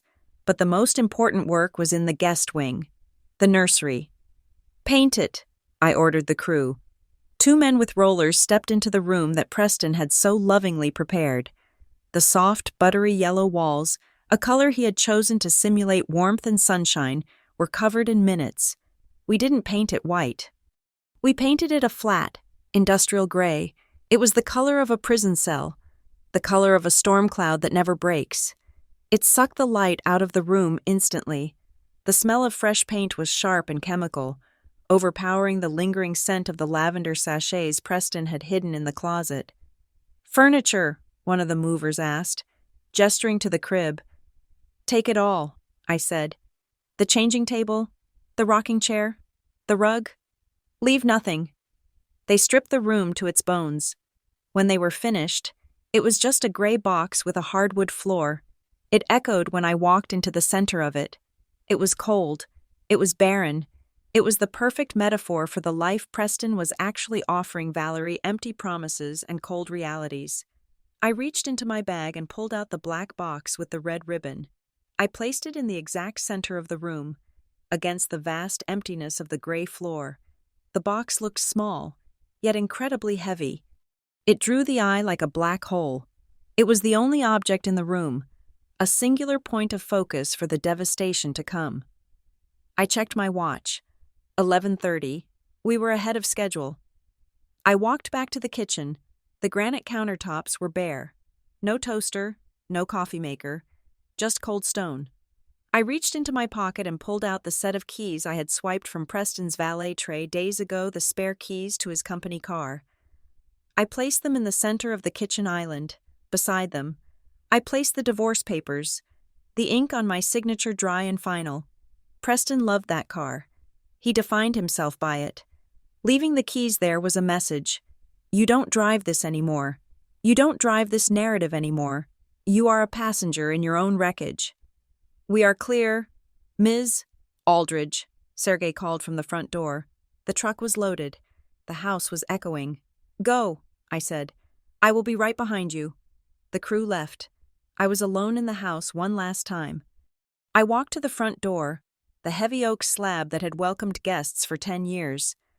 I pulled out my phone and opened the smart home app. I accessed the digital lock settings. User Preston, status deleted. User Harmony, status deleted. New master code 6660. I set the new code, a petty choice, perhaps, but fitting. I stepped out onto the porch and pulled the door shut. The electronic lock engaged with a mechanical whir and a definitive thud. I stood there for a moment, listening to the silence of the lake.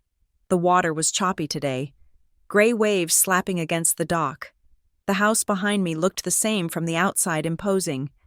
Modern, expensive, but inside, it was a hollowed-out carcass. I walked down the driveway, my heels clicking on the pavement. I didn't look back. Lot's wife looked back and turned to a pillar of salt. I intended to remain flesh and blood, and very, very rich. Elias was waiting for me. His black cargo van was parked across the street, tucked into a service road that ran parallel to my property. It was heavily tinted, invisible to anyone who wasn't looking for it. I opened the passenger door and climbed in. The air inside was cool and smelled of stale coffee and nervous energy. Elias was sitting in the driver's seat, his hands gripping the wheel so hard his knuckles were white. He was wearing a baseball cap pulled low, shadowing his eyes. "Is it done?" he asked, his voice tight. "It is done," I said, buckling my seatbelt. "The house is a tomb. The box is set." Elias exhaled. A shaky sound. He reached into the back and handed me a pair of high-powered binoculars. "Now we wait. Now we wait," I echoed. I checked the time. 12:15.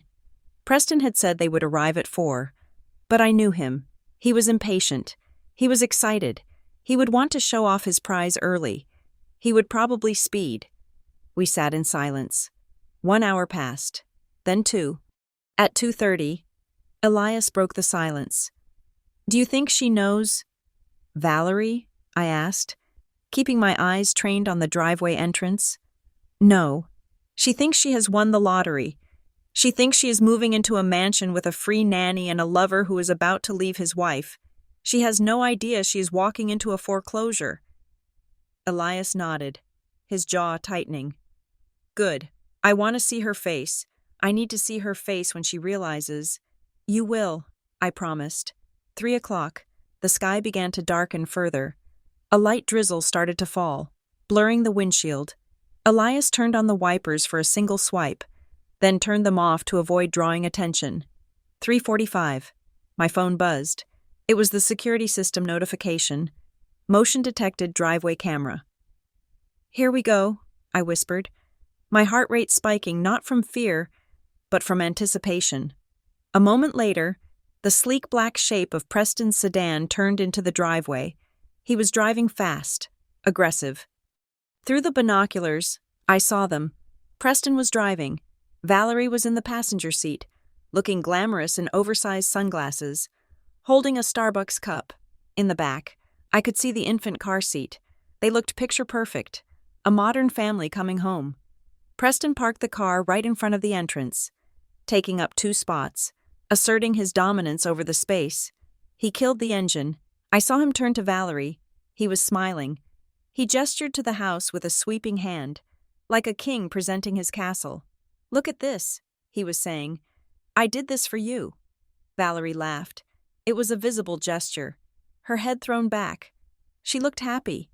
It was the last time she would smile for a very long time. Preston got out of the car first.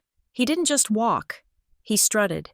He walked around to the passenger side and opened the door for her.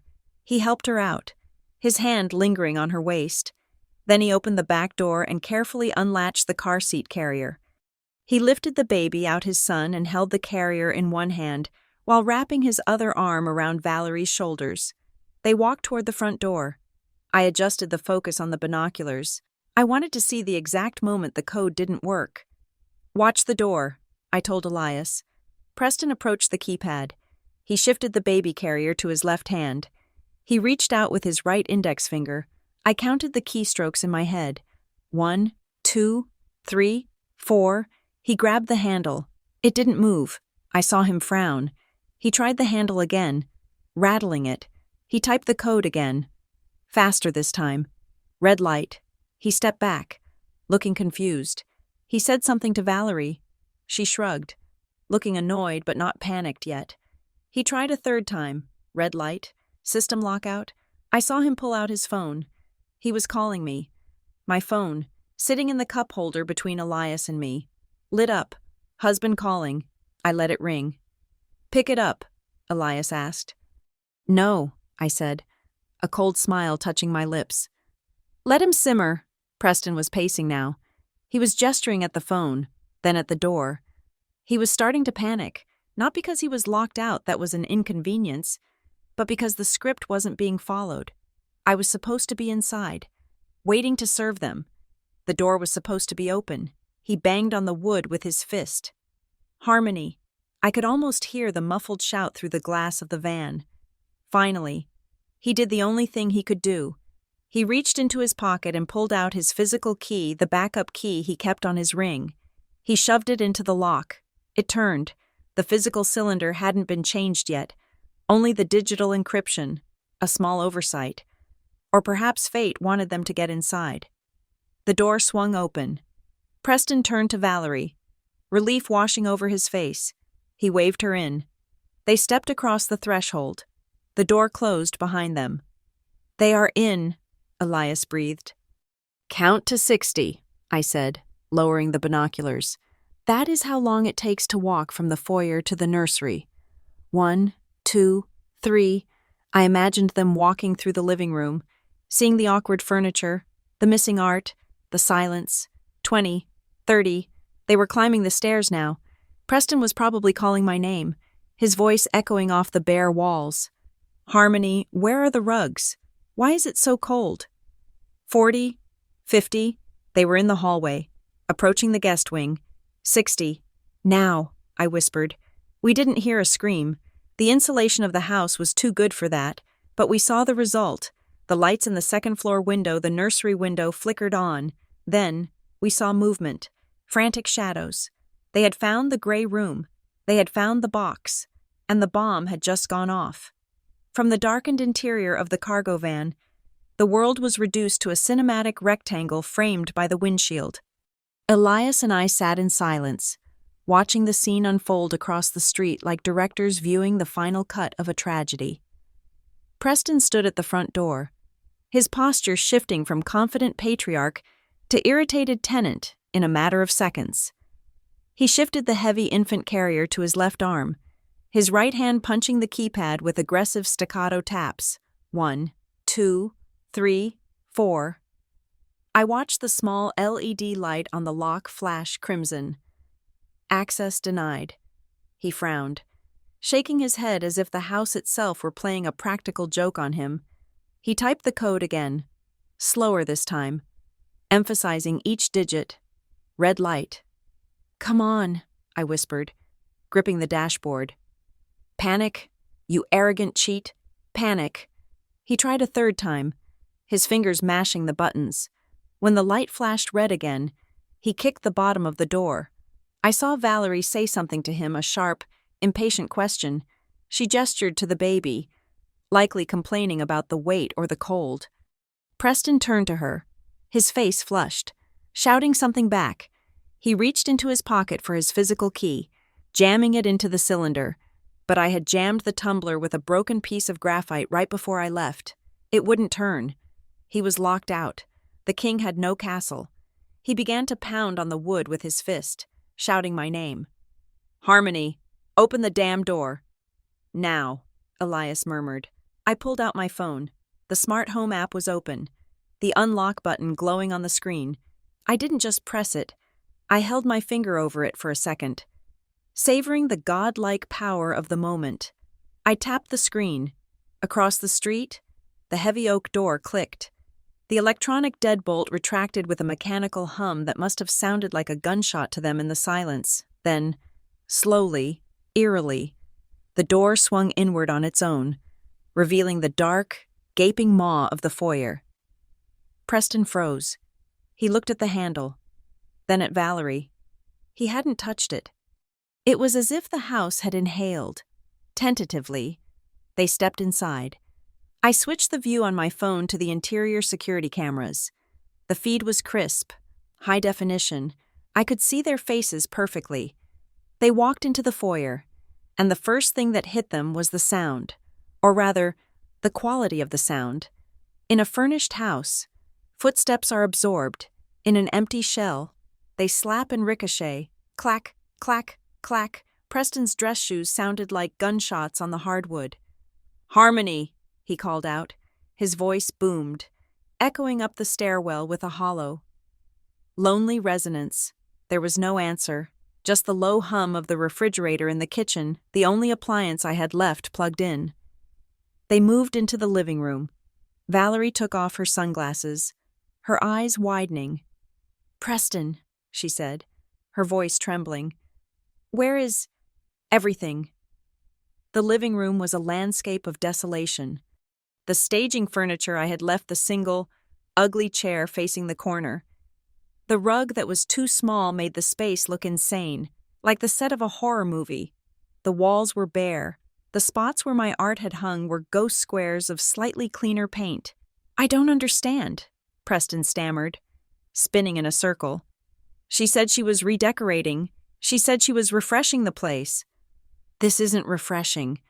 "Preston," Valerie snapped, clutching the baby carrier tighter. "This is abandoned. Where is the nanny? Where is the food I need to feed Noah?" "Calm down," Preston said, though he looked like he was about to hyperventilate. "She is probably upstairs, in the guest wing. She said she wanted the nursery to be a surprise. That is it. She moved everything to make room for the new stuff." He was clinging to the lie like a drowning man to a piece of driftwood. "Come on," he said, ushering her toward the stairs. "It will be fine.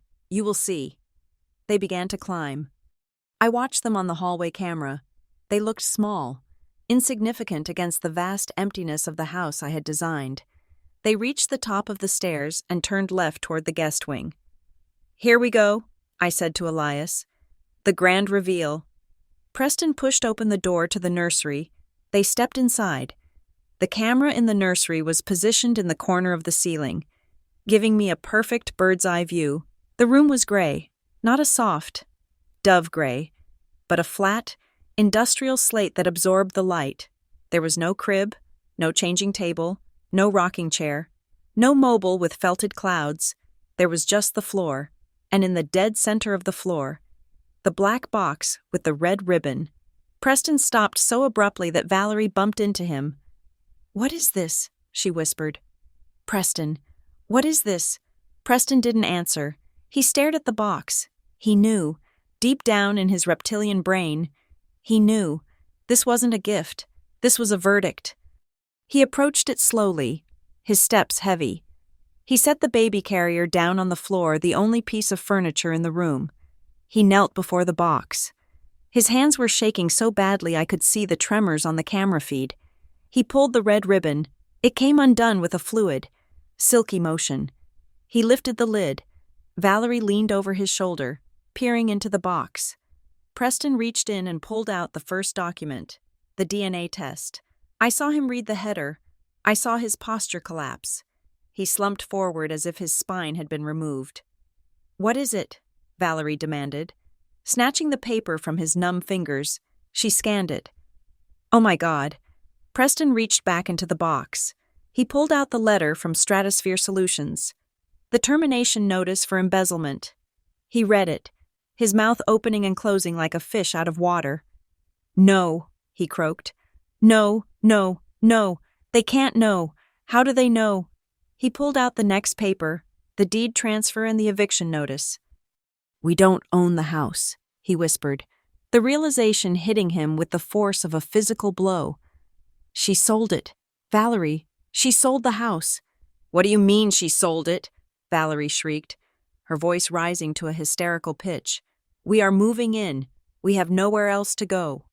"She sold it," Preston yelled back, throwing the paper on the floor. "It is gone. The money is gone. The job is gone." He reached into the box one last time and pulled out the USB drive. He held it up, staring at it with horror. He didn't need to plug it in to know what was on it. It was the digital tombstone of his reputation. Valerie began to cry. Loud, ugly sobs that echoed in the empty gray room. "You said she was stupid. You said she was a doormat. You said you had handled her." "Shut up," Preston roared, standing up and pacing the room like a caged animal. "I don't know how she found out. She must have. I don't know." "You idiot," Valerie screamed, slapping his arm. "You ruined everything." Elias cut me off. "The accounts are frozen, and now we are homeless." It was time. I opened the broadcast feature on my phone. It connected directly to the Sonos speakers hardwired into the ceiling of every room in the house. I took a deep breath. I didn't shout. I didn't sound angry. I used the voice I reserved for difficult contractors, calm, authoritative, and terrifyingly final. "Welcome home, darling," I said into the phone. On the screen, I saw them both freeze. They looked up at the ceiling, eyes wide with terror. My voice filled the room, surround sound judgment from the heavens. "I hope you like the nursery," I continued, savoring every syllable. I went for a minimalist theme. It seemed appropriate, given that you currently have zero assets to clutter it up with. "Harmony!" Preston screamed at the ceiling. "Where are you? You can't do this. This is my house." "Correction," I said coolly. "It was your house until about 10 o'clock this morning. Now, it belongs to a holding company, and you are trespassing." Valerie grabbed the baby carrier, clutching it to her chest. "Please," she sobbed at the speaker. "Please, Harmony. The baby, he needs a place to sleep." "He has a father," I replied. "A real father, and congratulations. Preston, the DNA test in your hand confirms what you have known all along. You are finally a daddy. You should be happy. You wanted a family reunion. You got one."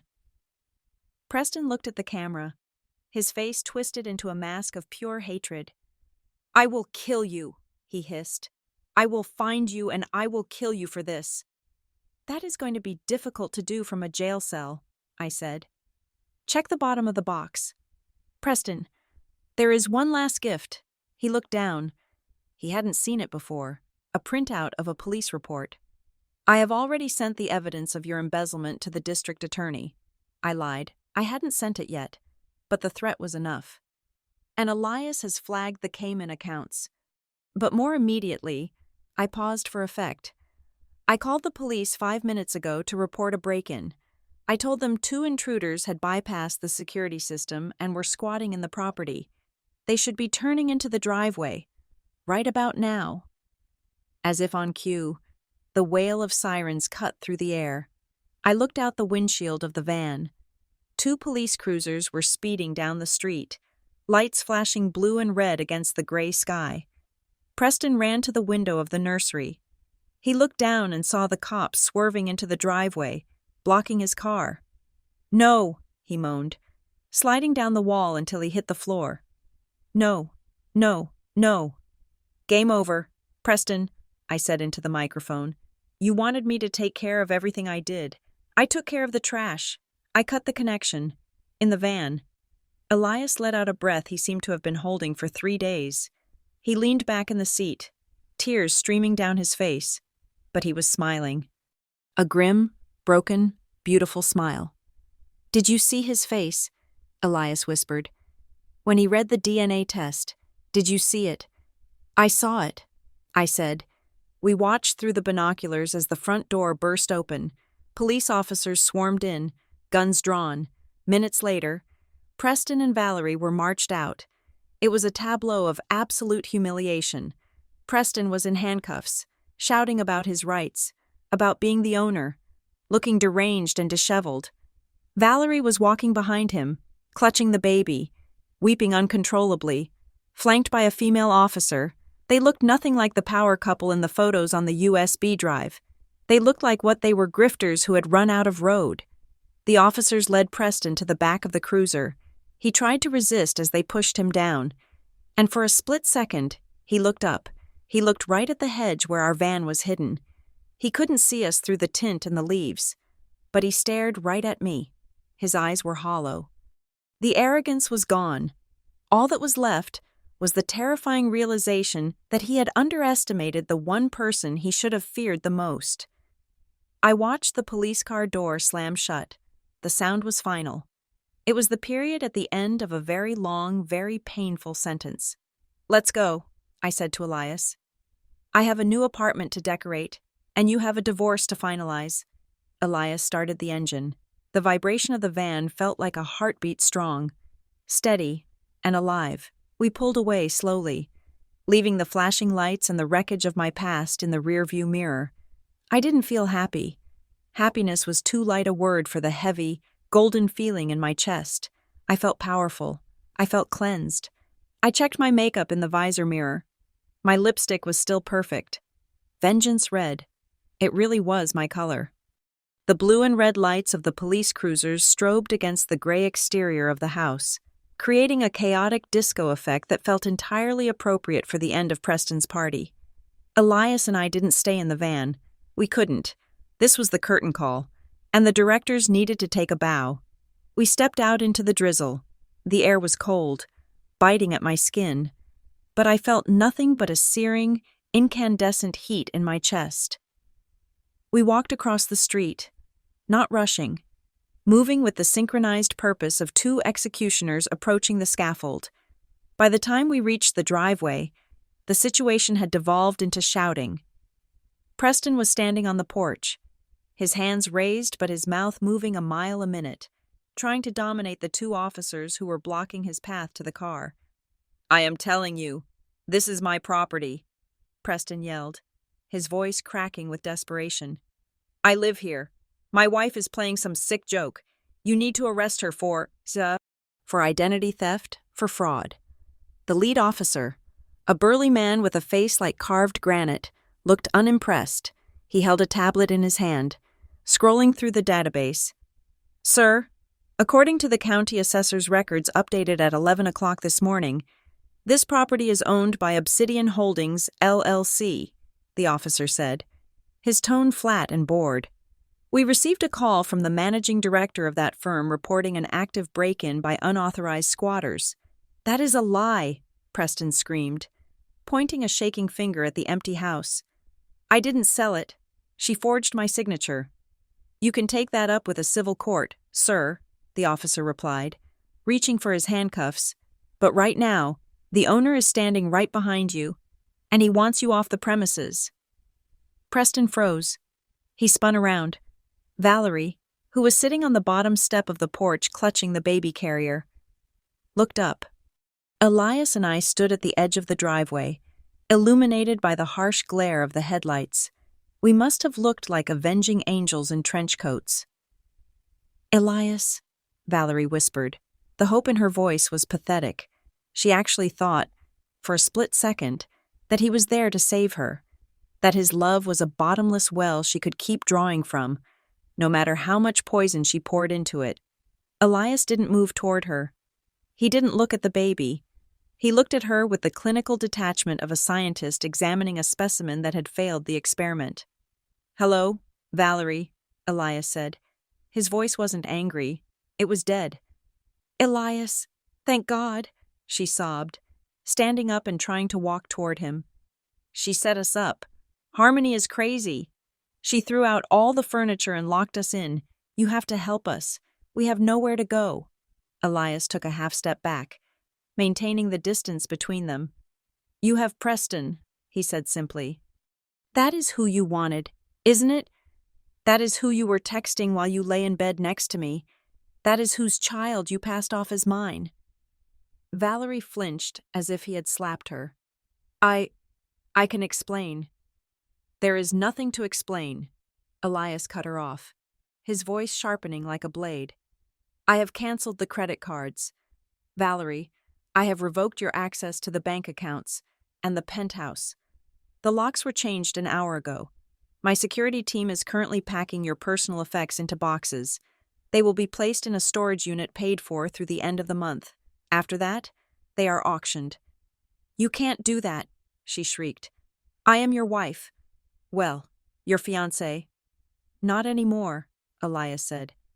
"You are just a stranger with a paternity fraud lawsuit pending against her. Good luck with the legal fees. I hear Preston is currently unemployed, so you might have to budget carefully." "Elias, please," she begged, reaching out a hand. "For the baby, for Noah." "Noah is his," Elias said, pointing a thumb at Preston. "Let him provide."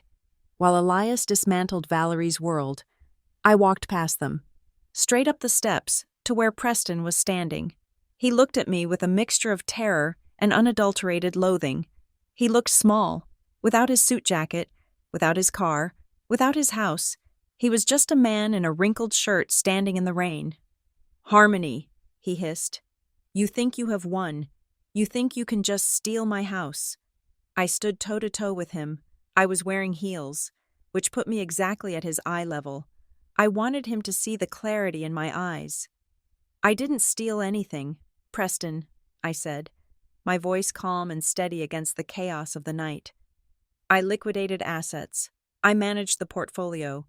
I did exactly what a good wife does. I took care of the household business while you were too busy playing house with your sister." "I will sue you," he spat. "I will take you for everything you have."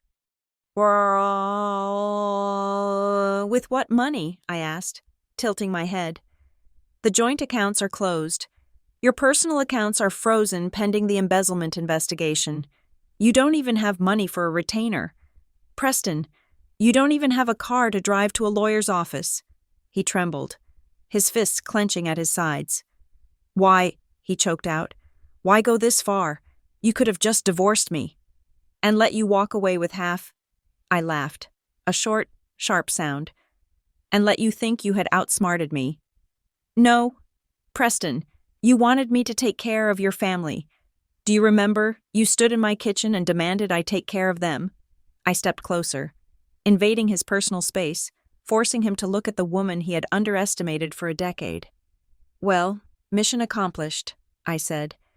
"I have reunited you with your lover. I have introduced you to your son. I have removed all the distractions like your job and your mortgage so you can focus entirely on each other. You are free, Preston." "Free to rot together? You bitch," he snarled. "And as for the accommodation," I added, gesturing to the rain-slicked street, "I hear the bridge downtown has excellent ventilation, or maybe a jail cell. They are quite cozy this time of year." Something in him snapped. The humiliation was too total, the defeat too absolute. He let out a feral roar and lunged at me, his hands reaching for my throat. "I will kill you," he screamed, but he never touched me. The lead officer moved with surprising speed, before Preston's fingers could even graze my coat. He was tackled. He hit the wet concrete of the porch with a sickening thud. "Get off me!" Preston howled, thrashing against the weight of the officer on his back. "She stole my house, arrest her." "You are under arrest for assault and trespassing," the officer grunted. Wrenching Preston's arms behind his back, the handcuffs clicked a metallic, final sound that cut through the rain. They hauled him up. He was covered in mud, his expensive shirt ruined, his face scraped and bleeding, and then, the final betrayal happened. The rat, cornered and caught, turned on its own kind. "It was her," Preston shouted, twisting his head to look at Valerie. "She made me do it. She is the one who wanted the money. She seduced me. I tried to stop it." Valerie, who was still weeping on the steps, looked up in horror. "What? You told me you loved me. You told me you hated her." "You ruined my life," Preston screamed at Valerie as the officers dragged him down the steps. "If you hadn't gotten pregnant, none of this would have happened. I hate you. I wish I had never met you." "Preston," Valerie wailed, the sound echoing into the night. I watched them turn on each other with a grim satisfaction. It was the natural order of things. Parasites cannot survive without a host. And when the host fights back, they start eating each other. The police shoved Preston into the back of the cruiser. He pressed his face against the glass, screaming silent obscenities, his eyes wild. Valerie was left alone on the driveway. A second police car had pulled up, and a social worker was stepping out. Elias had called Child Protective Services. It was a hard decision, but a necessary one, with Preston going to jail and Valerie homeless and mentally unstable. That baby needed a safe, neutral ground until the courts could sort out the mess. "We will take it from here, ma'am," the social worker said gently. Approaching Valerie, I looked at Elias. He was watching the scene, his jaw set. He looked tired, but he looked lighter. The burden of the lie was gone. "Are you okay?" I asked him. He looked at me and offered a small, sad smile. I will be. I lost a fiancé and a son today, but I think I found my self-respect. That is a fair trade, I said. What about you? Harmony, he asked. What now? I looked at the house one last time. It stood dark and empty against the night sky. I had designed every inch of it. I had poured 10 years of my life into its foundations. But looking at it now, I felt no sense of loss. It was just wood and glass. It was just a structure. Now, I said. I start over. Do you want a ride? Elias offered. We could grab a drink. Celebrate the closing of the deal. I hesitated. It would be easy to lean on him. We were trauma bonded. We were partners in crime. But I knew better. I had jumped from a bad marriage into a revenge plot. I didn't need a partner right now. I needed to be alone.